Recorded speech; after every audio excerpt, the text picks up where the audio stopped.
dimungkinkan nggak sih ada bisa mengganti wapres? Ketika pemilihan presiden, yang kita pilih adalah calon presiden dan calon wakil presiden.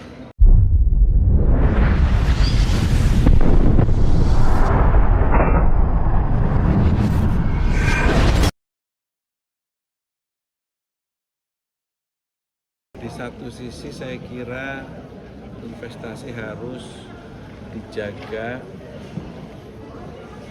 bukan hanya oleh peraturan dan daya dukung yang memadai, ada peraturan yang memadai, ada daya dukung yang memadai seperti infrastruktur, tapi juga ada kondisi sosial masyarakat yang juga harus kondusif. Tidak cukup masyarakat kondusif, tapi ternyata ada persoalan infrastruktur yang rusak sehingga mengganggu akses ataupun transportasi. Jalan rusak, masyarakat bagus, tapi peraturan-peraturan pemerintahnya tidak paralel dengan iklim investasi. Semuanya harus sesuai dengan iklim investasi. Jika ada satu, dua di antara hal-hal tersebut, tentu saja itu harus segera diselesaikan, termasuk oleh kelompok kekuatan masyarakat atas nama apapun. Karena investasi adalah bagian dari hal penting yang menjadi instrumen bagi pembangunan ekonomi masyarakat. Pak Muzani, ini ada usulan dari Forum TNI bahwa meminta Pak Gibran ini dimakzulkan gitu. Ini tanggapan dari MPR gimana? Saya belum membaca itu, belum mempelajari itu dan belum membaca. Baru mendengar juga beberapa sekilas. Pak Muzani, tapi Hmm. melihatnya ini secara seperti apa? konstitusional dimungkinkan nggak sih ada bisa mengganti wapres? Ketika pemilihan presiden, yang kita pilih adalah calon presiden dan calon wakil presiden. Ketika dinyatakan menang, yang dinyatakan menang adalah presiden terpilih dan wakil presiden terpilih. Siapa yang dicalonkan?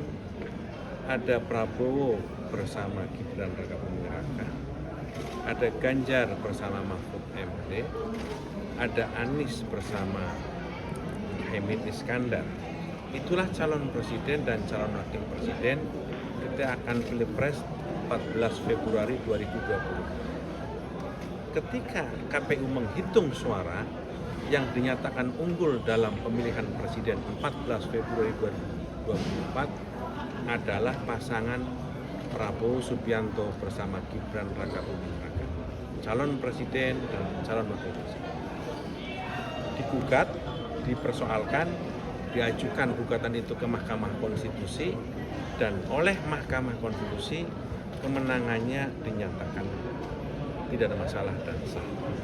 Maka pada tanggal 20 Oktober 2024 atas keputusan tersebut Majelis Permusyawaratan Rakyat mengadakan prosesi pelantikan yang dihadiri oleh seluruh anggota MPR mayoritas dan puluhan kepala negara, kepala pemerintahan.